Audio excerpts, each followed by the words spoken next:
जय Shri Krishna to all divine soul. 10 virtual academy में आप सबका स्वागत है। और आज हमारा क्वेश्चन आंसर सीरीज में ये चौथा वीडियो है और आज का वीडियो बहुत ही महत्वपूर्ण है।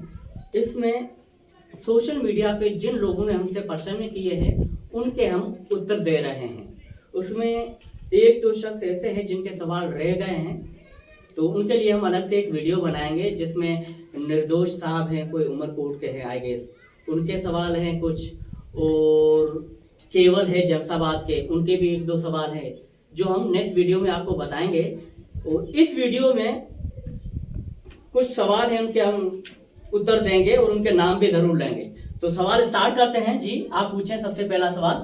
क्या हम परिवार में विवाह कर सकते हैं? ओके, इनका सबसे पहला सवाल, ये एक्चुअली सवाल किया गया है केवल परमार की ओर से, और केवल परमार को किसी मोना नाम से किसी कोई लड़की है या कोई भी है उसने ये प्रश्न किया था, तो हम अपनी बुद्धि अनुसार उसका आंसर देने की कोशिश करते हैं।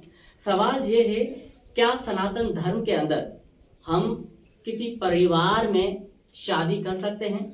जैसे मामा की लड़की, चाचा की लड़की, बुआ की लड़की हो या खाला मौसी की लड़की, इस तरह उसमें क्या हम शादी कर सकते हैं? तो जवाब हाँ भी है, जवाब ना भी है। कैसे है आइए उनको गौर से सुनते हैं। तो आपने नाम सुना होगा द्वापर युग के अंदर, महाभारत सबको आपको पता है, द्वापर युग में धनंजय अर्जुन का नाम सुना होगा आप सबने। तो अर्जुन कुंती के पुत्र हैं, ठीक है। एक और चीज आपने नाम सुनी होगा वसुदेव का, उनकी सुपुत्री है सुभद्रा। अब सुभद्रा और अर्जुन की शादी हुई और ये आपस में रिश्ते में अगर कहें तो क्या है कि कुंती जो है वो वसुदेव की बहन है, कुंती वसुदेव की बहन है। तो इसका मतलब ये हुआ कि अर्जुन ने अपनी मामा की लड़की से शादी की, इस तरह से हो रहा, माँ की भाई से, तो मामा की लड़की से उसकी शादी हुई, ऐसे ही हुआ उस हिसाब से ऐसे। तो द्वापर युग के अंदर एक चीज ये, या आपने छत्रपति शिवाजी का नाम सुना होगा, उन्होंने भी अपनी कजन सिस्टर से शादी की थी। अगर एक और मजहब की मैं बात करूं, बुद्धिज्म, बुद्ध, ये जो महात्मा बुद्ध है या गौतम बुद्ध है, उसने भी अपनी कजन सिस्टर से शादी की थी, ठीक है। तो ये तो ऐसे प्रमाण है जो द्वापर युग या, लेकिन अगर लिखित किताबों की हम बात करें, हमारे जो भी पुराण है, शास्त्र है, उनके अनुसार वो ये कहते हैं कि आप ब्लड रिलेशन के अंदर मीन्स माँ की ओर से जो रिश्ता है वो कम से कम 5 पीढ़ी का, और बाप की ओर से जो रिश्ता है, फादर की ओर से, पिता की ओर से जो रिश्ता है वो कम से कम 7 पीढ़ी का, उनके अंदर आप रिश्ता नहीं कर सकते। ये शास्त्रों का प्रमाण है। तो हमारे शास्त्र के अनुसार मैंने आपको क्या कहा कि हाँ भी है, जवाब ना भी है। हाँ मैं सिर्फ इसलिए कह रहा हूं, सनातन धर्म में कहीं नहीं लिखा कर सकते हैं, लेकिन ऐसा हुआ है। तो ये एक्सेप्शन केसेस है, हम उस चीज को नेग्लेक्ट करेंगे। हमें जो शास्त्र ने समझाया है उस अनुसार हम रिश्ता सगे बहन भाइयों के अंदर, या सगी मामा की लड़की या चाचा की लड़की हो या बुआ की लड़की, खाला की लड़की, मासी की लड़की, उनसे शादी नहीं करेंगे। ये रेकमेंडेशन नहीं है, ये आपको याद रखना है। तो सिंपल आंसर है नो, आपको नहीं करनी चाहिए। ये हमारे शास्त्रों का मतलब प्रमाण जी। सनातन धर्म में बलि देना जायज है या नहीं? अच्छा, इनका अगला सवाल है कि सनातन धर्म में क्या हम किसी की बलि दे सकते हैं? घर का एक स्थान होता है जिसको हम बोलते हैं अपनी लैंग्वेज में देवी स्थान, या अगर उसको मैं अपनी लैंग्वेज में ले लूं तो इसको हम कहते हैं मठ। मठ जो मीन्स जहाँ पर देवी का स्थान होता है, जहाँ पर बलि दी जाती है, जैसे बकरे की बलि हो गई, या उसको सेक्रीफाइस कैसे कह लें इंग्लिश में। किसी भी जानवर की बलि देना जायज है या नहीं? बहुत सारे लोग ऐसा करते हैं कि भाई मेरे घर पुत्र नहीं हो रहा तो मैं किसी की बलि दूं तो मेरे घर पे पुत्र हो जाए, तो ये करना जायज है या नहीं? जी हाँ। तो उसका प्रमाण मैं देना चाहूंगा श्रीमद् भगवत पुराण के अनुसार। श्रीमद् भगवत पुराण का पहला जो स्कंद है उसके 17वां अध्याय के अंदर वो ये कहते हैं, मैंने यहाँ पर उसका एक प्रमाण लिखा है जो मैं बताना चाहता हूँ। श्रीमद् भगवत पुराण के अनुसार ये कहते हैं कि पहला स्कंद 17वां अध्याय और 38वां श्लोक, वो ये कहते हैं कि जहाँ पर जुआ गैम्बलिंग होती है, जुआ खेली जाती है, जी मदिरा पान जहां पर शराब लोग पीते हैं, या स्त्री गमन जहां पर लड़कियों से बुरा व्यवहार किया जाता हो, गलत काम किया जाता हो, और चौथा है जहां पर जानवरों की, पशु पक्षी किसी की बलि दी जाती हो, वहां पर कलयुग का वास होता है। जहां पर कलयुग का वास होता है तो उससे आप अंदाजा लगा सकते हो, दैट इज नेग्लेक्शन, मतलब इसको हमें, इस चीज को हमें नेग्लेक्ट करना है। ये सनातन धर्म के अंदर इस चीज की रिकमेंडेशन नहीं है। ये हमारा कौन सा भगवत पुराण कह रहा है। उसी तरह से स्कंद पुराण के अंदर भी कहा गया है कि घोड़ा, गाय, जानवर की बलि या देवी स्थान पे बलि देना जायज नहीं है। स्कंद पुराण भी यही बात करता है। तो उस हिसाब से जो भी ये कहता है कि मैं किसी जानवर की बलि दूंगा और मेरे घर पे पुत्र होगा, तो ये उनकी भूल है। आप किसी के बच्चे की जान लेकर अपना बच्चा कैसे हासिल कर सकते हैं? ये तो आप साइंटिफिक भी देखें तो कैसे पॉसिबल है। कृष्ण भगवान ने भी गीता में स्पष्ट कहा इस चीज के बारे में कि पारसिंधी में बचाऊं था, जेड़ी करनी तेड़ी बाणी। हाँ, जेगड़े तवा ये था सोचो तवन, मतलब जेको छेलो आए या बकरी पाण चाहूं या बकरा है उनके मारे और मुंहिंजे घर को पुट थींदो, इहो पॉसिबल कीअं? जेकॾहिं इहो सच आहे पोइ जेड़ी करणी तेड़ी भरणी इहो चवण को गलत थी। तो तव्हां साइंटिफिक मीन्स आप साइंटिफिक लेवल पे ले या धार्मिक लेवल पे ले, ये गलत बात है। बलि देना सनातन धर्म के अंदर जायज नहीं। बलि हाँ आप दे सकते हैं, किस चीज की? अपने अहंकार की, अपने क्रोध की, अपने नफरत की, अंदर अज्ञान की बलि। इन चीजों की बलि अगर आप भगवान को अर्पण करेंगे तो आप जो मांगेंगे वो चीजें आपको मिलेंगी। इन चीजों की आप बलि दे सकते हैं। ये चीजें छोड़ने योग्य है। अपनानी क्या है? धर्म अपनाना है, सत्य अपनाना है, प्यार मोहब्बत अपनानी है। ये चीजें जायज है जो आपको करनी है। ये है उसका सवाल। जी अगला सवाल। आत्महत्या जो लोग करते हैं उसकी मुक्ति हो सकती है? अच्छा, इनका तीसरा सवाल है। ये फेसबुक पे काफी दोस्तों ने सवाल किया है, इसलिए मैं इनका नाम मैं नहीं ले पा रहा, क्योंकि काफी लोगों ने, अगर आप नेक्स्ट टाइम जो भी अपना वीडियो में चाहता है कि मेरा नाम या पिक्चर्स आए तो प्लीज वो आप स्पेसिफिक कमेंट्स कर सकते हैं या व्हाट्सएप हमें कर सकते हैं। तो ये सवाल काफी लोगों ने कहा है, इसलिए मैं डायरेक्टली कह रहा हूँ, उस बंदे का नाम नहीं ले रहा, कि अगर कोई मनुष्य, आज के दौर में आपने देखा होगा जगह जगह पे लोग आत्महत्या कर रहे हैं। अब पता नहीं कोई और उसे मार रहा है या खुद आत्महत्या कर रहे हैं, बहुत सारे रीजन। तो क्या उसकी मुक्ति होती है? क्या वो मोक्ष हासिल करते हैं? क्या वो परम गति को हासिल होते हैं या नहीं? ये इनका सवाल है, यही सवाल है। तो एक बात मैं आपको समझाना चाहूंगा कि दुनिया के अंदर अब ये जो मनुष्य जन्म है ना, हमें 84 लाख योनियों के बाद मिलता है। 84 लाख योनियां, और 84 लाख योनियां कौन सी है ये भी हमारा अगला वीडियो है, हम आपको इसके बारे में जरूर बताएंगे।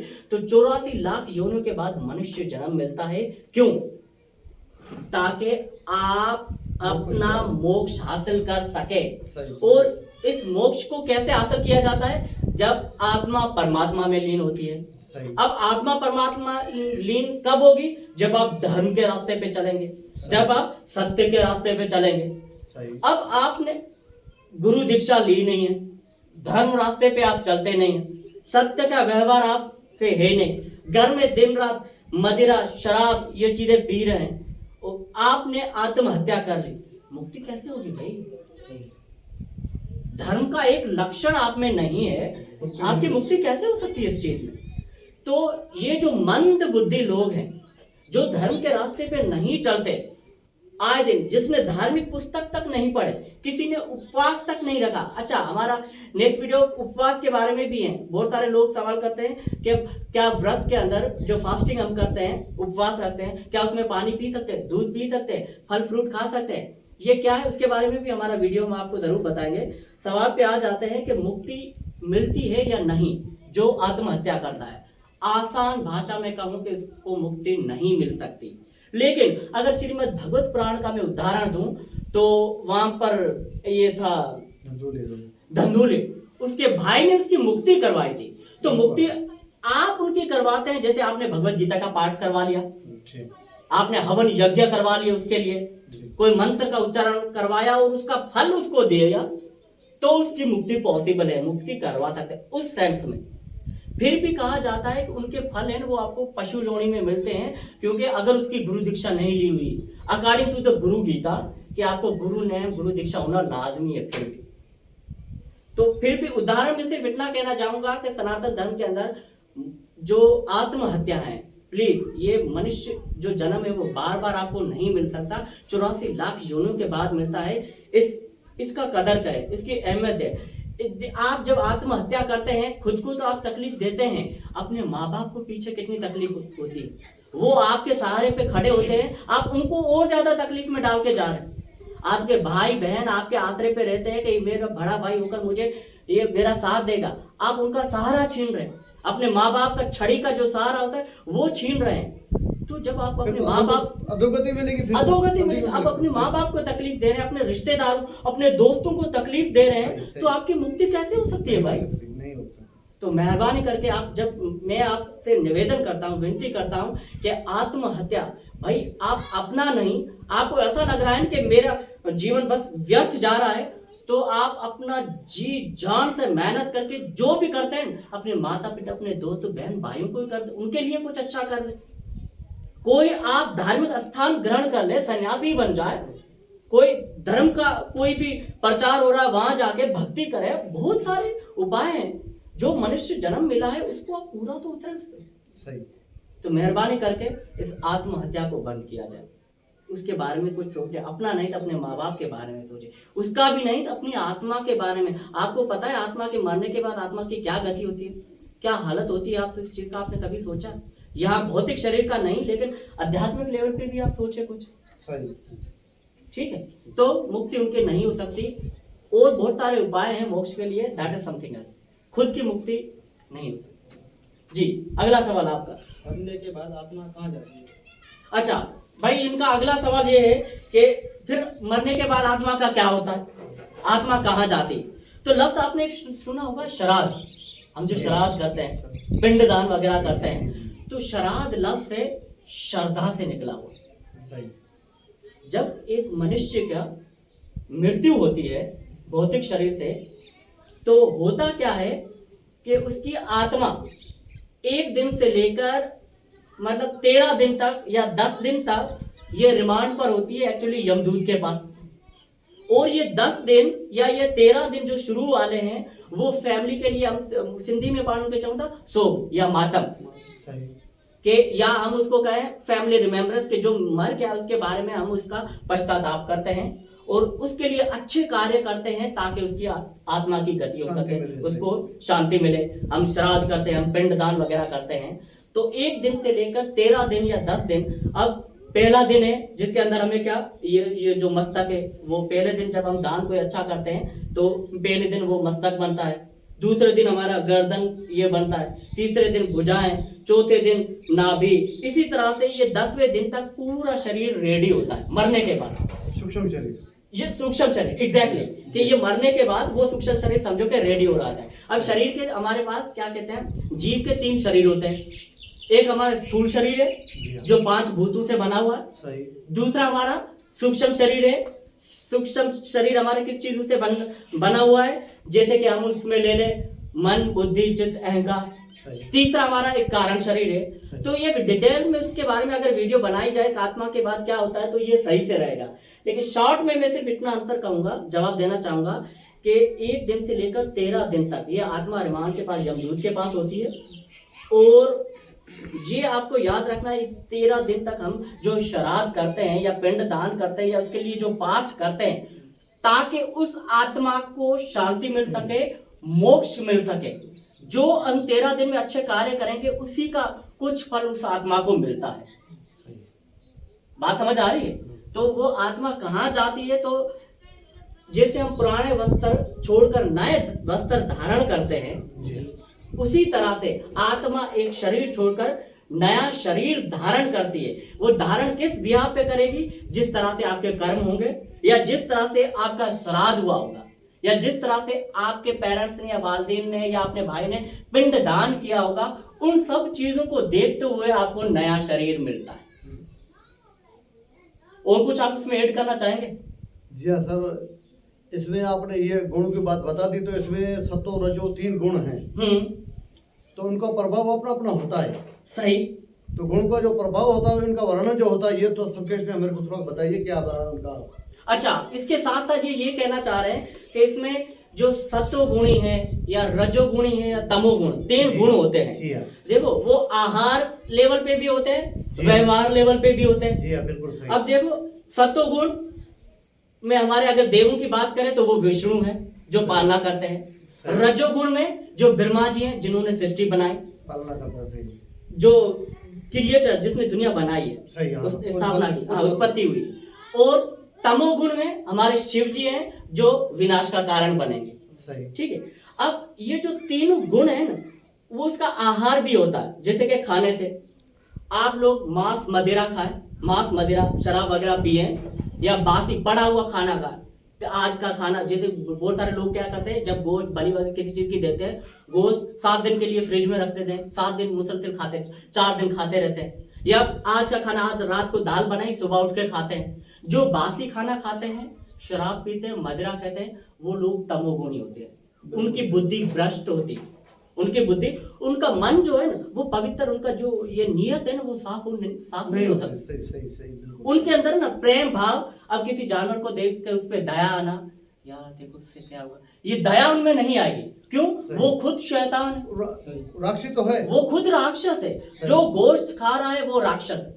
सही। वो कोई भी किसी भी जाति का हो, वो राक्षस है। जो मदिरा पी रहा हो वो राक्षस, जो शराब पीता है वो भी राक्षसी है। तो ये तमोगुण के लक्षण है। अच्छा, रजोगुण क्या होता है? रजोगुण में आप आम अपने वो, मैं समाज लेवल पे बात करूं, पकोड़े समोसे या स्पाइसी मसालेदार चीजें, चटपटी चीजें जो खाते हैं, वो तमोगुण, जिसमें मोह उत्पन्न होता है, जिससे मोह उत्पन्न, तो वो राजसिक है। उसी तरह से एक सात्विक होता है। आप चाहते हैं कि आप में दया भावना हो, सत्यता हो, आप में शुद्धता हो, आप में धर्म आए, तो आपको क्या करना पड़ेगा? सतोगुण अपनाना। सतोगुण में क्या है? आप फल फ्रूट खाएं, गंगा जल, दूध पिए, लस्सी पिए, मक्खन खाएं। ये सात्विक भोजन, इससे आपका मन शुद्ध रहेगा, आप मनुष्य की भांति जिंदगी जिएंगे। इसका भौतिक और आध्यात्मिक दोनों लेवल पे आपका फायदा रहता है। तो ये हो गया उनका आहार। उसी तरह व्यवहार की हम बात करें तो तमोगुण, जब आप तमोगुण में होते हैं, एक मनुष्य के अंदर सारे गुण होते हैं। एक ही दिन में पता नहीं कितने गुण चेंज होते रहते हैं। जैसे आप बड़ों से गुस्से में बात कर रहे हैं, तुम होते कौन हो? अब जब बड़ों से आप गुस्से में बात करते हैं, आप तमोगुणी, ठीक है। या राजसिक गुण, उसमें व्यवहार कैसा होगा? मोह उत्पन्न होता है, स्त्री गमन की बातें आपके ध्यान में आती है, या अजीब अजीब ऐसी बातें जो आपको मोह माया में डालती हैं, वो राजसिक है। सात्विक व्यवहार क्या है? बड़े आए आदर सत्कार किया, छोटे से आए उनसे प्यार से बात कर ली, सबको मोहब्बत बांटी। वो मैंने आपको पहले भी बताया था कि ये जो ताजमहल है उस पे क्या बेहतरीन सेंटेंस लिखा हुआ है कि जो शख्स मोहब्बत करना नहीं जानता वो जन्नत में जा ही नहीं सकता। कबीर साहब ने भी प्रेम के बारे में शायद कुछ ऐसे बेहतरीन कहे कि पोथी पढ़ पढ़ जग मुआ। अब कबीर साहब क्या कहते हैं प्रेम के बारे में, सात्विक गुण के बारे में? पोथी, अब पोथी कहते हैं किताब को, पोथी पढ़ पढ़ जग मुआ, पंडित बयान को, ढाई अक्षर प्रेम के, पढ़े तो पंडित हो। अब जो प्रेम, अब आप हजारों किताब पढ़ लें और पढ़ने के बाद अगर उस पर अमल नहीं है, आप जानवरों पे अगर आप दया नहीं दिखाते, इंसानों से मोहब्बत नहीं करते, तो वो पढ़ना बेकार है। प्रेम के बारे में एक श्लोक मेरे को याद आता है। जी जी, आप सुनाए, जरूर सुनाए। प्रेम छुड़ावे जगत से, जी प्रेम मिलावे राम। हाय हाय। प्रेम छुड़ावे जगत से, प्रेम मिलावे राम, प्रेम करे गति और है ले जाए निज धाम। हाँ, वाह। क्यों? मुक्ति का रास्ता भी प्रेम ही बता दिया उन्होंने, राम का रास्ता भी प्रेम बता दिया। प्रेम बराबर कुछ नहीं जप तप तीरथ दान। ओए होए होए। प्रेम बराबर कुछ नहीं जप तप तीरथ दान, ये मैं क्या कहूँ बनाए कि ये महात्मा जन कहे बखान। वाह वाह। तो देखो प्रेम, बात से बात बनती है, हर बात से बात बनती है, बात करो तो बात बनती है। बात समझ आ रही है? तो क्या उदाहरण दिए? कृष्ण हमारे प्रेम अवतार है, सही राम हमारे मर्यादा अवतार है। तो अगर ये चीजें जब तक हम जिंदगी में नहीं अपनाएंगे ना, तो ये फजूल की बात है। अच्छा, एक बात मैं आपसे और कहना चाहता हूँ, उत्तर हम उसी को देते हैं जो सीखना चाहता हो धर्म को। लेकिन सोशल मीडिया पे कुछ लोग ऐसे हैं कि सवाल से भी पता चलता है कि हमें सिर्फ ये बीट करने की कोशिश करते हैं। सही वो सिर्फ ये जानना चाहते हैं कि हमें उसका उत्तर आता है या नहीं। भाई, धर्म बहस करने के लिए नहीं है, धर्म अपनाने के लिए होता है। सही धर्म समझने के लिए, धर्म अपनाने के लिए। आप सवाल करें, 1000 सवाल करेंगे, हम 1000 जवाब अलग अलग तरीके से आपको देंगे, आपको समझाएंगे। लेकिन बात है कि वो सवाल आपका क्या प्रेम से होना चाहिए, श्रद्धा से होना चाहिए, धर्म में आपका विश्वास होना चाहिए। सही वरना बहस के लिए, धर्म बहस के लिए नहीं है, ये याद रखना प्लीज। सही जी, अगला सवाल। हम अग्नि संस्कार करते हैं, हम्म, वो किसका करते हैं? अच्छा, इनका सवाल है, आपने अक्सर देखा होगा तो मुसलमानों के अंदर जब कोई मर जाता है तो वो उसको बरीड कर दफनाते हैं। सनातन धर्म के अंदर लोग क्या, कुछ लोग अग्नि संस्कार करते हैं, मीन्स लाश को जला देते हैं, कुछ लोग दफनाते हैं। तो इनका सवाल ये है कि अग्नि संस्कार क्यों भाई? अग्नि संस्कार क्या क्या क्या कोई आपकी प्रथा है? क्या आपका धर्म ऐसा कहता है? अगर कहता है तो कहाँ लिखा हुआ है? सही। इनका सवाल ये है। ये तो इसका कोई प्रमाण बताए। तो इनका सवाल है कि अग्नि संस्कार हम क्यों करते हैं और किसका कर सकते हैं? जी, तो अग्नि संस्कार की अगर मैं बात करूं तो हमारे सनातन धर्म के अंदर 4 युग है, सतयुग, त्रेता युग, द्वापर युग और कलयुग जो अभी चल रहा है। अब त्रेता युग में श्री राम का जन्म हुआ था सही। और राजा हरिश्चंद्र का आपने नाम सुना था, उनका भी जन्म हुआ था। तो त्रेता युग के अंदर श्री राम ने जटायु का अग्नि संस्कार किया था। वाह। जटायु का, जब रावण सीता को उठाकर लेकर जा रहा था, अपहरण किया था, उस वक्त जटायु ने जाकर रावण का रास्ता रोका था। सही। उस वक्त जटायु मारा गया था, परम गति को श्री राम ने उसका अग्नि संस्कार किया था। सही। एक प्रमाण वो हो गया। दूसरा प्रमाण, आप हरिश्चंद्र की कथा सुनेंगे, मैं सिर्फ नाम ले रहा हूँ, कथा आप पढ़ लीजिएगा तो आपको पता चलेगा। तो हरिश्चंद्र ने भी अग्नि संस्कार करवाया था अपने फैमिली में, अपने पुत्र का या जो भी है, आप उनका भी उदाहरण ले सकते हैं। ये भी त्रेता युग है। उसी तरह से अगर मैं उदाहरण देना चाहूं, कलयुग के अंदर भी हम अभी क्या कहते हैं, अच्छा, महाभारत के अंदर द्वापर युग था। कृष्ण ने या जो 5 पांडव थे उन्होंने कर्ण का भी क्या कहते हैं पिंडदान, ये सब कुछ किया था, श्राद्ध वगैरह किया था। दी थी उनको। हाँ, बिल्कुल अंजलि।